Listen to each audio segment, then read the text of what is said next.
I'm Julie Saunders. I'm Jan Wilson. Julie and I both have experience as school librarians, and we've worked together as district library leaders. In each episode, we'll dive into our profession with interviews and meaningful content to inspire you. The ideas and opinions shared by any host, guest, or listener are their own and do not represent those of any respective school district. Welcome to Library Exchange. This episode is supported by our friends at Kids Discover. We are sure you remember the beautifully written and illustrated Kids Discover magazines on topics like the American Revolution, ancient Egypt, and ecology. Now, their digital platform, Kids Discover Online, is fast becoming a favorite for K-8 students. It offers an entire library of science and social studies content with multiple reading levels and a suite of features, making it accessible for every learner. Ready to try it? Visit kidsdiscover.com/digital to get 60 days of trial access for your entire school. Hello, it's just about the end of August, and if you're not already back at it, you will be soon. Wherever you are, thanks for tuning in. Our guest today is school librarian Rachael Welsh. Rachael has 19 years in education, 13 of those in the library, and this past May, congratulations, you were named a Library Journal Mover and Shaker. Rachael is actively involved in the Texas Library Association and in 2024 was a TAL Texan. TAL stands for Texas Accelerated Library Leader. She recently won the MVP award for the Texas Association of School Librarians. MVP is the Media Virtual Presence Award. Okay, Rachael, are there any other award acronyms we need to clarify before we continue? All right. Welcome to Library Exchange, Rachael. Hi, thank you so much for having me. I'm so excited to be here. We're excited to talk to you today. And to get us started, can you share about your school, including the students and staff you serve? Yes, I am at a middle school in Pearland, Texas, which is right south of Houston. My middle school is 5th and 6th graders. So we have middle school is 5th and 6th, and then junior high is 7th and 8th, which is super fun because they are young enough to still be excited about learning, excited about finding new things, new characters, but they also understand my sarcasm, which is a very integral part of my library program. My school... bonus. Yes, it's necessary. My school has about 850 students, but we have 3 different programs. So we have general ed, so the kids that are kind of zoned to our school.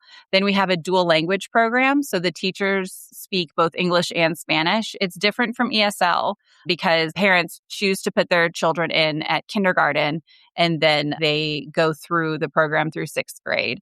And in 6th grade, they're earning high school credit for their Spanish classes. We also have our Gifted and Talented Academy, which buses in our GT students from, again, this is different from their pre-AP classes or advanced class. This is a department that is just solely focused on gifted and talented. It's very different. It's very diverse. It's really fun because it's something different every day. And yeah, I love it. I was at an elementary school as a librarian and then a high school. And so this is my middle school. I tell the students that I'm collecting the grade levels like infinity stones. Yeah. So another guest, Julie, that has hit the trifecta. All right. Mm-hmm, you know, that's a great variety of students. I like that. It's really fun because I get to, kind of do different things with different programs. I get to focus on the bilingual with the dual language kids. I get to do some more advanced, some of my high school stuff with my gifted and talented kids, some of the advanced research that they're doing. And then I get to do the fun on-level programming for the gen ed kids who also have advanced classes. So it's just a huge variety of things. And it really keeps me kind of constantly working and constantly coming up with fun things for them to do. Great. So, Rachael, I attended your session called Building a Schoolwide Culture of Reading in June. Since we're early in the school year, we'd love for you to share some of the ideas to inspire other librarians to try something new. I'd love to start with how you build a visible culture of reading inside and outside of your library. Can we start there? Yes, I love books starting off. That's kind of how I got into this. I love stories and kind of anything that goes with it, nonfiction, fiction. So I love showcasing all of that. I was seeing on social media a lot of teachers and librarians had smart boards or smart TVs where they were able to stream through the screen. I did not have one of those and was very jealous. But then I came up with the idea. I had gifted my father a digital photo frame for Christmas and realized that he was not using it. So I regifted it to myself. It's that lovely father thing. I was like, you're not using this, are you? And he's like, I guess not. I was like, thanks, but I'm taking this back. So I have digital photo frames within the library. So the students are able to create graphics of book reviews of different books that they like. They're able to showcase their reading and their creativity. I bring the digital photo frames home because the school Wi-Fi doesn't let me on. And then we upload the JPEGs or the PNG files, and then they just kind of filter through. And we have different ones throughout the library. So it's open to any of the students. They create through Canva or Adobe Express and send me their graphics. And then they're able to go and see what books other people are reading and are interested in. We also have a more analog version of that. I have a poster that says, "What should I read next?" with a pile of Post-it notes next to it with some pens and pencils. And the students are able to write, some of them write very in-depth reviews of the books that they've read. Some of them just put the title. Some of them even have books that aren't in the library, but that they're still reading and enjoying, which is really easy for me because, as librarians, the students always think that we've read every single book in the library, right? Which I was like, I've read a lot of them, but, just like the kids, I have ones I don't like. I don't like manga. I don't like to read it. Okay. Don't tell anyone. Okay. They won't listen to this. Yeah, that's true. Yeah, manga is not my thing, but I have a lot of it. And so when the kids are asking for recommendations, I'm just like, I don't know. So it's nice to be able to point to those places and tell them like, oh, see what your friends have read. Go and see what these reviews are. And it kind of gets me off the hook of giving those recommendations. And the kids always really like pointing to them, showing their friends what books they've read and what they like. And the kids are able to also add to it. Some of them will add their own Post-its like, yes, this one was great, which is really fun because then you have that interactive quality. It's really nice. I have not had a single Post-it note stack stolen, which I was also very impressed about. Like, yay, kids, because, things go missing. But that has also been super useful and so easy to do. And then my last thing that we have inside the library is what I call Adopt a Shelf. When I came into the library, the previous librarians had not done a lot of weeding, especially in the nonfiction section. And we had, books that still have USSR and biographies of people that the kids had no idea who they even were. So I did a huge weeding, had a library gardening session and got rid of a bunch of stuff. And so I ended up having like a full shelf of empty shelves. And so rather than spread things out, I kept that empty and created this Adopt a Shelf program. I have an adoption form that the kids fill out and they tell me what their display idea is. So basically they're adopting the shelf. They're going to create this library display with books and they create a graphic. It is 5th and 6th graders. So we get a lot of my favorites and pink books and, spooky books. So a lot of, cutesy. It's so much fun because you get to see their personalities too, like all of these cutesy girls with all the like bows and stuff. But then you also get the kids that had the blood dripping down the paper, and I'm like, okay. And they bring their friends in to show them their shelf. Yes, so they get to have their display for 2 weeks, and I tell them, when books get checked out, you need to go and get more books, even if it's my favorites. If the shelf is empty, you have to go and find some new ones. So they're getting to know the collection a lot more too. Because of course, they're like, I'm going to do a shelf of Dog Man. I'm like, cool, that'll be empty in like a second.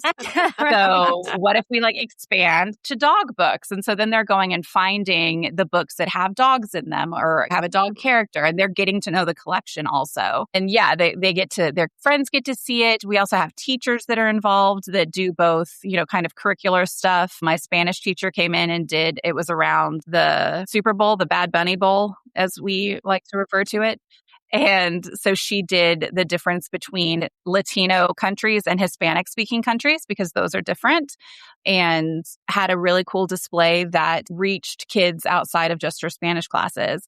Then I had an English teacher that loved Halloween. So she just wanted to come in and do, like a spooky, she brought like leaves and, fall stuff for her display. And it was really cool. So again, the kids are like, oh, let's go see Miss So-and-so's display. Huh. And so it really gets people to know each other and to know the collection also.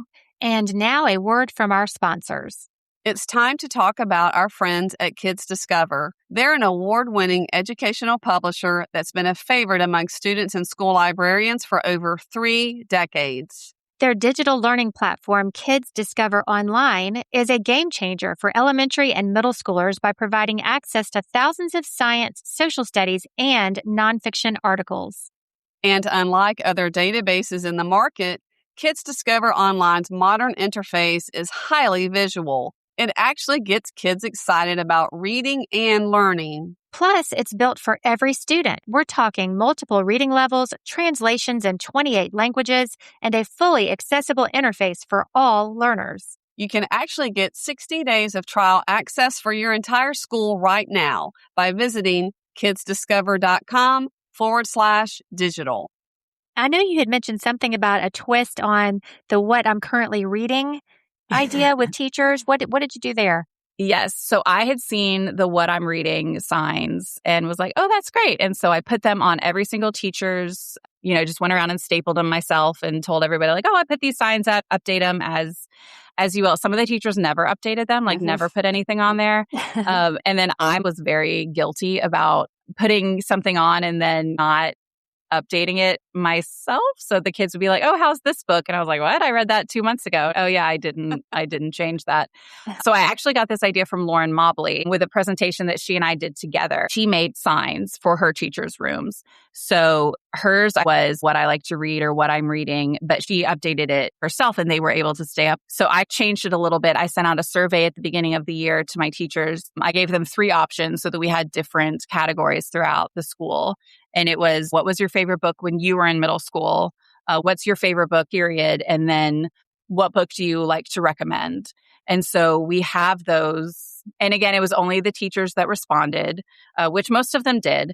I have just the book covers and the books throughout the school that kids are able to see. So they're constantly surrounded by book pictures and by reminders of reading. And again, it kind of brings that connection back to the teachers too, because the kids can talk to them. So, choosing those books that the kids were able to either check out from the library or talk to them about because they had read them was really cool and really fun. I told myself that I was going to change them throughout the year, and then I did not do that. But it was fine because, the books are timeless and, your favorites are your favorites. A lot of my students, they read with their eyes first, which I know sounds kind of crazy. And we always say you can't judge a book by its cover, but these kids do. And so if the books are older looking, a lot of them wouldn't check them out. But seeing that their teacher's favorite book was Charlotte's Web, then they were going and checking out the older books because they saw that their teachers liked it and they wanted that connection. Aww.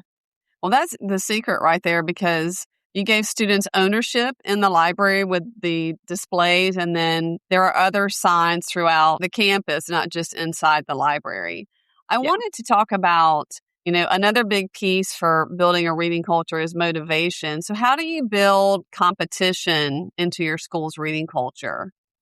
I am a very competitive person. So we do use Beanstack. We started Beanstack this year, which is a reading tracking incentive program. So the kids are able to go in and log the minutes that they read as well as the books that they read. I really like this platform. The teachers use it also, but it's a little bit different than, I think most of us millennials and elder millennials and Gen X grew up with the accelerated reader. We had the AR that was our incentive, and it doesn't work for everybody. And it kind of changed because teachers, they would use it for grades, which is not how it's supposed to be. So I would have a school-wide competition, but then the teachers kind of got into it and they would create competitions within their homerooms. So they would create competitions that would keep the kids reading.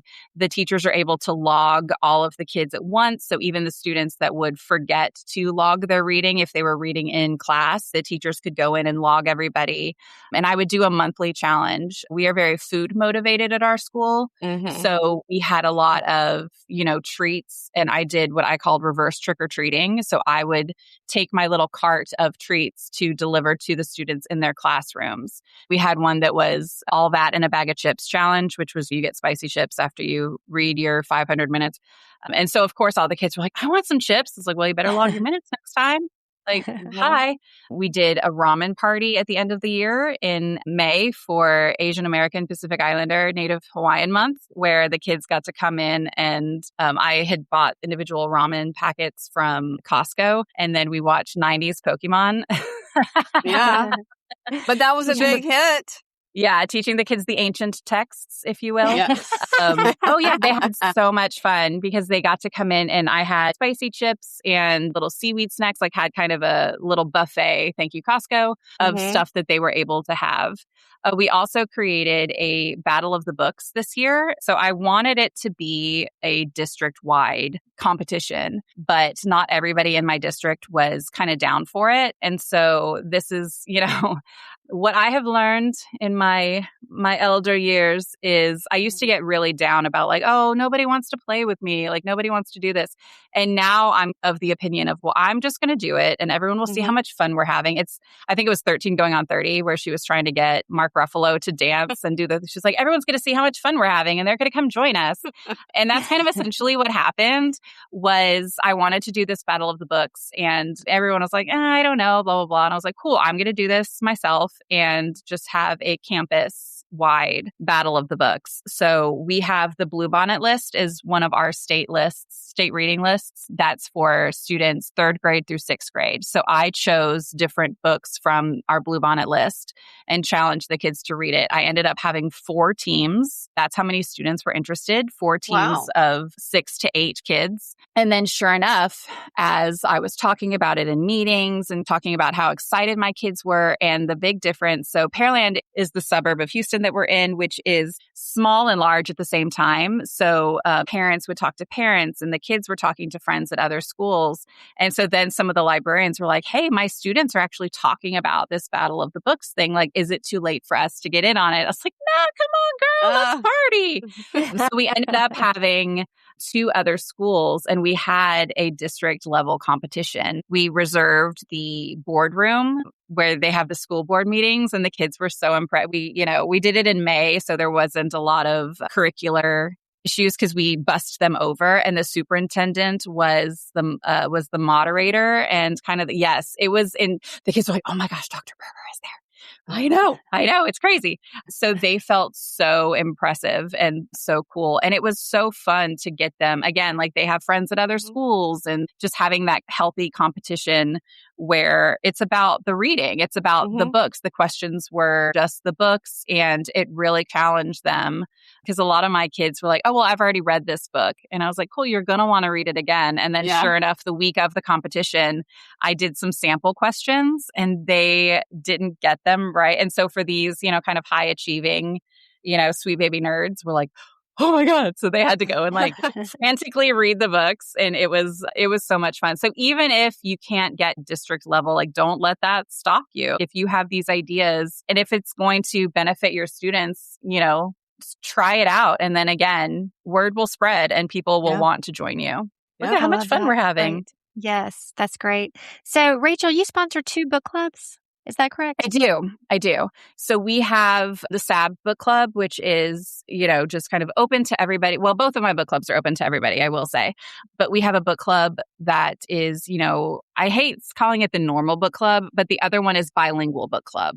So I collaborate with my dual language department and we choose books that are printed in both English and Spanish. The kids get to choose which version they want, if they want the English book or the Spanish book. So it is open to everybody. I have students that are in the dual language department that join, but also in the GT and the Gen Ed. So we have everybody across the board that have joined. And then when we have these conversations, the conversations are in English and Spanish. I have really good relationships with my dual language department and my teachers. And so I had the Spanish teacher who is one of my sponsors. And then this year I was so excited. Our sponsor is the math teacher. Ooh. Which you don't really see a lot. So she had joined. So this past, we're in August, we're starting a new year. So this past school year was our second year to do it. In our first year, she joined as a member. So she is from Mexico. She and her husband moved when they were in their 20s.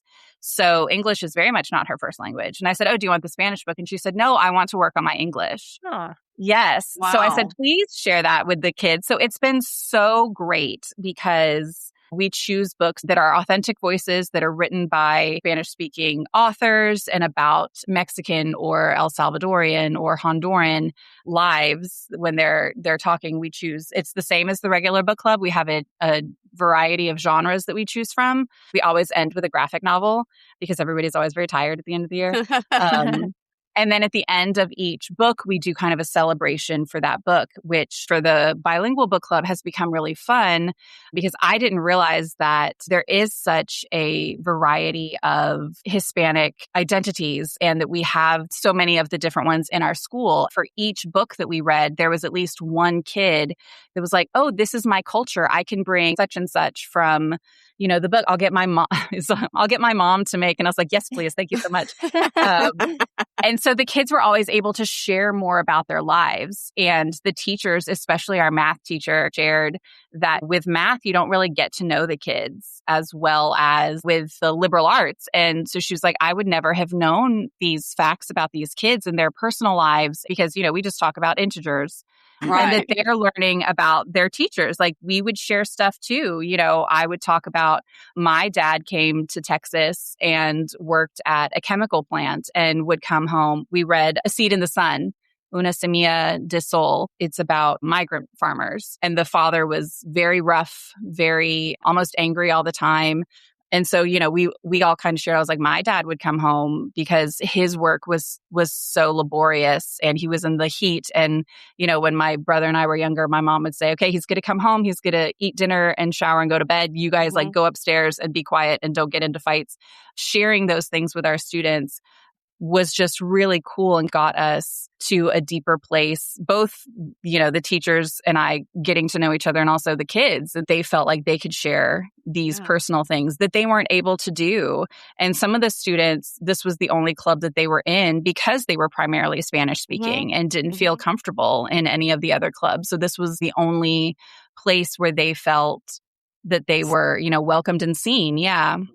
Wow, great, Rachel. It really reminds us that reading is a social activity, right? Yeah. It builds community, it builds relationships, and you've really utilized that in great ways. I liked your comment about the math teacher because I was a math teacher. Because what can you say? "Hey, Julie, did you grow up with positive or negative numbers?" But what formula describes you? Did y'all have the quadratic formula in your house when you were growing up? Okay. I think we've milked that one. But Rachel, I want to mention though, as we close up, that your first job was shelving books at the public library when you were in high school. And that's so cool to think about. And can you remind our listeners where they can connect with you online or on their phone? Yes, I am on Instagram at Rachael Reads, Rachael. My parents were fancy in the 80s. And then on TikTok also at Rachael Reads _. Thank you so much for visiting with us today. Yay, thank you so much. This was so much fun. I hope everybody has a great year. Get some reading going. There's so many good books out there. Okay, Julie, we've exchanged ideas. Why don't you get us started? Sure. So building a reading culture takes a shared philosophy to encourage a love of reading. When you consistently involve students and teachers with your library programming, it creates an emotional investment in that vision. So making sure that your students have leadership opportunities in the library means that they have now become your library cheerleaders. If you listen to episode 112 last year with Sarah Sansbury and the flywheel theory, It's true that you can build reading momentum that spreads. Rachael is creating school-wide reading momentum also. The digital photo frames that showcase what students like to read really highlights the peer-to-peer recommendations and allows a lot of creativity, don't you think? Yeah. So don't worry if you cannot provide the digital photo frames, that's okay, because Rachael gives an example of just using a plain old poster board with Post-it notes that students can add their what they have read to the what I should read next poster. It only costs a few dollars to do this to encourage student connections. She also does her Adopt a Shelf program, which is not the same as keeping the books in order on the shelf. So this is more about book promotion. The students really get emotionally invested in displaying the books that are related to their theme. And it really helps them get to know the whole collection by doing this. Teachers also get involved with things that they are passionate about too. So it's a good way to have student ownership and a shared vision with your teachers as well. Yeah, I love that her teachers did Adopt a Shelf. That's great. I'm so glad that she shared the ideas that you just mentioned, Julie, because visibility is everything for building a culture of reading. And just like librarians need to get out into the school, reading shouldn't just stay inside the library or only happen in language arts classes as well. Okay, let's talk reading club. Rachael has 2, which include staff as members or sponsors, and this gives teachers from all subject areas an opportunity to connect with students outside of their classroom. And you guys, book clubs are possible at any level. If after-school meetings aren't possible, find a way to make it happen during lunches. And this might mean you're hosting a reading club across several lunch periods. Been there, done that. I survived, Julie. And eventually I asked for teachers to co-sponsor and we divided the meetings. I personally feel that a reading club is that important because it's a social community building experience for your students, and talking about a book and students don't have to worry about a grade or a test. It's very freeing for them. You know what? When I left the local school to work at the district office, hands down, book club is the thing that I miss the most. I don't know if I've ever told you that. No. One more thing. Another strategy is hosting library events around book to movie releases. There's a new Hunger Games movie coming out this November, and Greta Gerwig is directing Narnia. That's coming out in February 2027. Yeah. So librarians, take advantage of that media and hype that's already going around for movie marketing. Yeah, great idea. Sometimes students will just pick up a book to read if they know it's going to be in a movie, right? Yeah. That's kind of like what we tried to do this summer with Dungeon Crawler Carl, right, Julie? Oh. A failure on my part. I haven't finished it either. I'm afraid to say that, but I've had it for 2 months. It's right here, and I'm still on chapter 15. I kind of got stuck too. So that same connection happens when students see what their teachers are reading. I really like the options Rachael offered teachers for encouraging reading. She sends a survey and creates signs for each staff member, and students are able to see what the teachers listed as their favorite book or what they read in middle school or what book they would recommend. So definitely a time saver since a lot of these answers stay the same for that school year and are still relevant for encouraging reading. The signs spark conversations between students and teachers about reading and continue that momentum of building a school-wide reading culture. Yeah, it really does. I would really like to know what some of my high school teachers considered their favorite book. Anyway, you guys also, you have to think about what motivates your students to read. How do you engage them as readers? Is it with a prize? Will they earn a special privilege? Is it the belonging on a team, like Battle of the Books? Just think about what pulls them in. Rachael knows that her students respond to food. Her All of That and a Bag of Chips challenge did 2 things. She delivered the chips to classrooms, which gave them a little bit of recognition, and then they got chips, which is the reward. I want to give a shout out on social media. This month, Be in the Library has a series of posts about reading incentive programs for librarians without a prize budget. Look it up. It's worth it. Listeners, building a school-wide reading culture doesn't happen overnight, but intentional steps like the ones Rachael shared make a difference. You can do it. Thanks for tuning in, and we'll be back on September 7th. Make sure to visit our website at www.libraryexchangepodcast.com.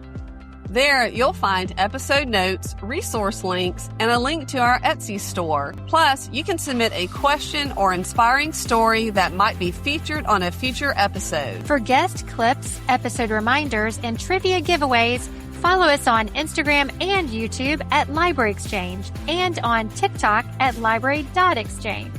Thanks so much for joining us today. We can't wait to have you back for our next episode.